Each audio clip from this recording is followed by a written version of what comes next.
ಇದ್ದೇವೆ. ಬೇಕು ಏನು ವಿಷಯ ಅಂತ ಹೇಳಕ್ಕೂ ಆಗಲ್ಲ. ನಾವು ಏನೇನು ಬೇಕು ವರದಿಗೆ ತಕ್ಕಂತೆ ವರದಿಯನ್ನು ತಯಾರಿಸಿದ್ದೇವೆ.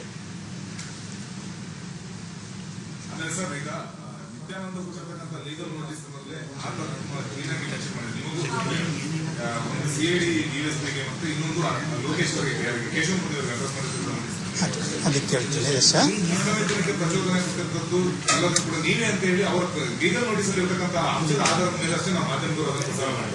ಲೀಗಲ್ ನೋಟಿಸ್ ನನಗೆ ಯಾವುದು ತಲುಪಿಲ್ಲ, ಅವರಿಗೆ ತಲುಪಿದೆ. ಆ ಸಂಬಂಧ ನಿತ್ಯಾನಂದ ಸ್ವಾಮಿಯವರ ನೆಫ್ರಾಲಜಿ ಸಂಸ್ಥೆ ವೈದ್ಯರಿಗೆ ನೀಡಿದ ಲೀಗಲ್ ನೋಟಿಸ್ನಲ್ಲಿ ಆರೋಪಗಳು ಉದ್ದೇಶಪೂರ್ವಕವಾಗಿ ವೈದ್ಯರ ಕರ್ತವ್ಯ ಮತ್ತು ಘನತೆಗೆ ಕುಂದು ತರುವ ಹುನ್ನಾರವಾಗಿರುತ್ತದೆ. ಇವೆಲ್ಲವೂ ಆಧಾರ ರಹಿತವಾಗಿರುತ್ತದೆ.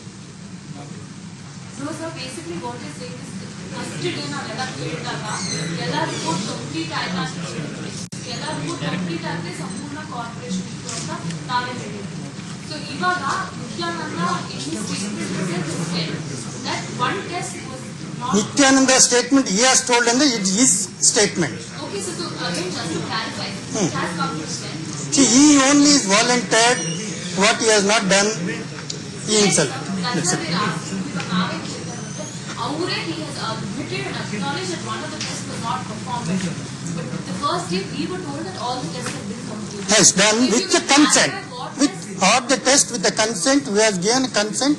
Those tests only done. One test he is not willing for the consent. He has not given a willing consent. That you have recorded. That's all.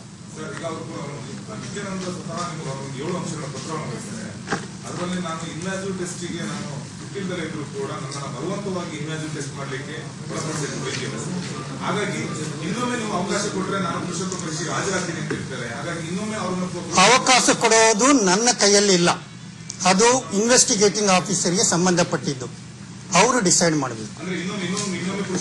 ಅದು left to the investigating officer. See, I am not the investigating officer. See, he has to decide if needed or not. So which was the test which was not performed? P9 test. Cavernous injection test. Inhale Doppler study with a cavernous injection test. Intracavernous injection test.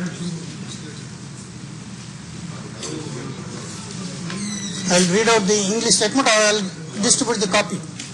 You can take out the copy then. So who signed the report? ನಾನು ಹೇಳಿದ್ದೀನಲ್ಲ. See, that I will read out it just for your section. The medical report of Sri Nityananda Swami is submitted to the concerned official on 15/9/2014. There was a clear consensus regarding the opinion among the members of the committee. The news which have appeared in print media and visual media since 8 September 2014 are all baseless allegations made against doctors. Committee has met several times and finalized the report which has been duly signed by concerned doctors. The apprehensions expressed in the visual media are far from the truth. No blue film was shown, no masturbation was done, forced. No women were used during the examination. Because why I am telling, some of the things have appeared in the media without our consultation, or whichever your source is there, it is a wrong source. Am I right? The last Department of Forensic Medicine का sign होता है, ये sign होता है, Vedas का sign होता है. ಹೇಳಿಲ್ಲ ಕನ್ಸಲ್ಟ್ ವೈದ್ಯಕೀಯ ತಂಡ ಮಾಡಿದಾರಲ್ಲ, ತಂಡದಲ್ಲಿ ಎಲ್ಲರೂ ಸೈನ್ ಮಾಡ್ತಾರೆ. All 6 doctors. So it is your assumption that nobody is ready to sign. And all actually intimating the doctors or to instill a fear complex in the doctors. That is not correct. Okay, sir. ಎಷ್ಟು test ಮಾಡಿದ್ದಾರೆ? Test ಇದೆಲ್ಲ ಹೇಳಕ್ಕಾಗಲ್ಲ. ಒಂದು laboratory and Doppler study.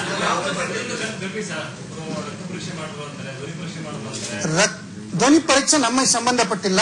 ರಕ್ತ ಪರೀಕ್ಷೆ ಮತ್ತು ultrasound, Doppler study and ದೈಹಿಕ ಪರೀಕ್ಷೆ.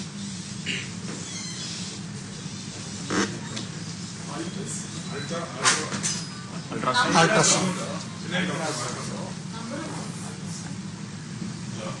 that you cannot disclose. Sorry. All those reports. That means you are giving a report. See, whatever is required, it is done. So, okay, can you repeat all this? Ultrasound.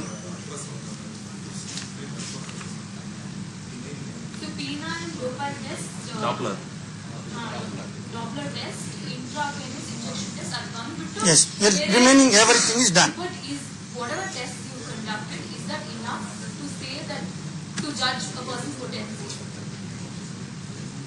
If his patient is not willing, we cannot force him to undergo. I understand. That is the one. But On that basis only, whatever the way test we have done, on that basis we have given a report. That's so whatever report you given, is that enough to judge? I'm not telling you to forceful or hard. See, that is the judge will decide or investigating officer will decide. So as a doctor, do you think that he reports to staff, it's enough to whatever test he's undergone, is that sufficient to prove his potency?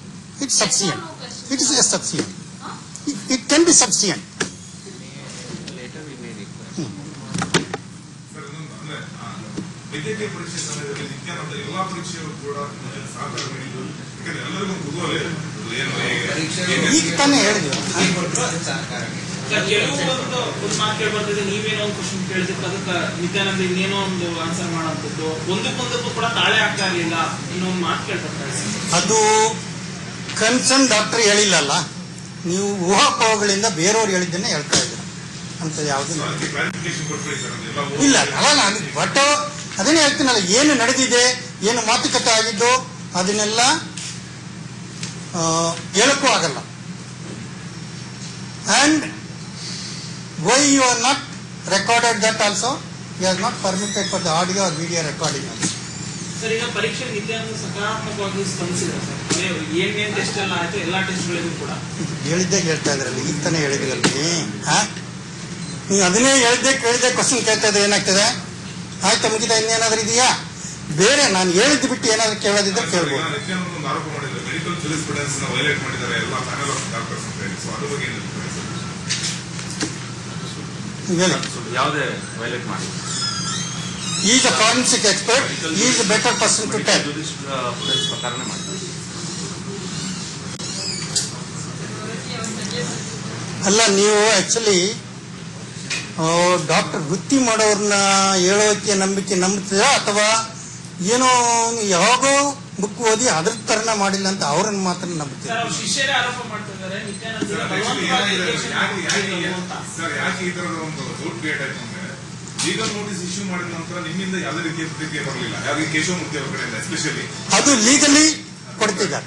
ಹಾಗಾಗಿ ಏನಾಗುತ್ತೆ ಅಂತಂದ್ರೆ ಅವನ ಮೇಲೆ ಆರೋಪಗಳು ಸತ್ಯನ ಸುಳ್ಳ ಅಂತ ಅವ್ನು ಮಾಡಿದ್ದಾರೆ. ಅವ್ನು ನನಗೂ ಮೇಲ್ ಕಳಿಸಿದಾರ, ನೀವು ಪೋಟೆನ್ಸಿ ಟೆಸ್ಟ್ ಮಾಡಬಾರ್ದು ಅಂತ. I not responded. Somebody has sent a mail. Why should you refer? Who is you to ask me? So when a government has asked me to conduct examination and whatever the necessary tests have to be needed, I have done that.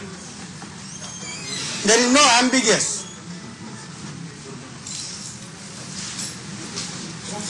Okay.